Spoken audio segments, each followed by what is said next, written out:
আসসালামু আলাইকুম গাইস, আজকে যেতেছি আমরা মিরপুর 11:30 পূরবী নানু মার্কেটের পাশে। সো এখানে আমার বন্ধু সালামের গার্লফ্রেন্ড আসবে, এই জন্য আমরা যাইতাছি। সো অবশ্যই আমাদের সাথেই থাকবেন, ব্লগটা অনেক সুন্দর হবে।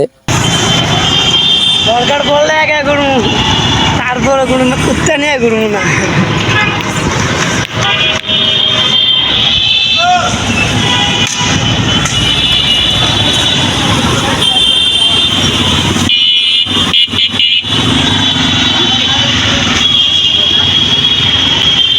তো এখন আমরা রিস্কাতে নামছি, এখন আমাদের রুট পার হতে হবে, কারণ ওই পারে যাইতে হইব, কারণ তার গার্লফ্রেন্ড নাকি ওই পারে আসবে বলছে তাকে। সো আমি তার পিছিয়ে যাইতাছি, কারণ আমি তো জানি না কই দাঁড়াইতে কইছে।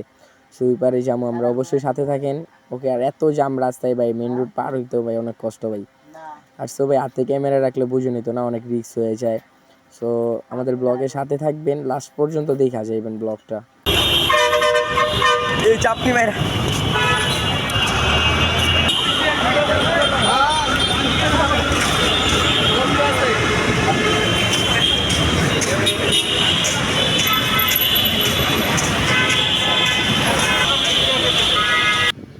সো আমি পিছিয়ে যাইতাছি, যেতে থাকি, ঠিক আছে। সো আমার তো ব্লগ করার, আর আমার উদ্দেশ্য ব্লগ করার, আমি ব্লগ করব।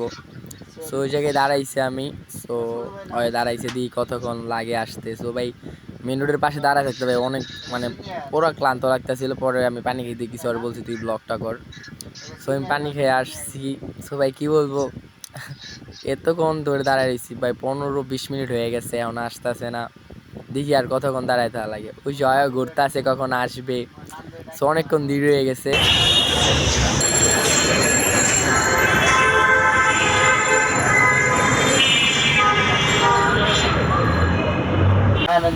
সো গাইস এখনো আসতেছে না, অনেকক্ষণ ধরে দাঁড়ায় রয়েছি। সো ভাই কী করুম, টেনশনে পড়ে গেছে, মাইয়া আসবে কি আসবে না। সো ভাই কী করবো, পুরো অনেকক্ষণ ধরে ব্লগ করতেছি, আপনারা তো দেখতেছেন না, পুরো 1 ঘন্টা হয়ে গেছে। আমরা 6টা বাজে আসছি, এখন 7টা বাজে, হয়তো চিন্তায় পড়ে গেছে কখন আসবে। সো ভাই অনেক দেরি হয়ে যেতেছে। সো ভাই এরকম অপেক্ষা কারা কারা করো গার্লফ্রেন্ডের জন্য, সো অবশ্যই বলবেন। সো অনেকক্ষণ লাগাতে অপেক্ষা করতেছিলাম, ভাবলাম কিছু খায়া নেই। সো কি খাবো, আশেপাশে কিছু নাই, লোট হচ্ছিল। পরে কি করার, ওরে নিয়ে খাইলাম। খাওয়া দাওয়া করে অনেকক্ষণ ধরে দাঁড়ায় থাকার পরেও আসে না। সো আপনারা দেখতে থাকেন কতক্ষণ দেরি করে।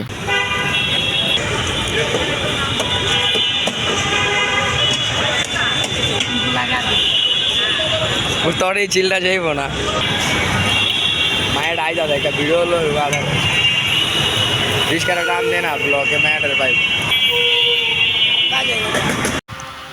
সো ওই যে ওর গার্লফ্রেন্ড আসতেছে, ঠিক আছে, মাস্ক পরা। সো এই যে এত কম দেরি পরে আসছে, মানে এখন কথা বলবো রিল্যাক্স। সো তারা কথা বললো, আমি তো ব্লগ করতেছি। তো তারা দেখছে, কারণ ওরা জানে আমি ব্লগ করি, কিছু বলে নাই। সো গাইস অনেকক্ষণ রেড করার পরে আসছে। সো আমরা 2-3 ঘন্টা দাঁড়াইছিলাম। সো ভাবি ব্লগটা পাইলে অবশ্যই লাইক কমেন্ট শেয়ার করে দিয়েছেন।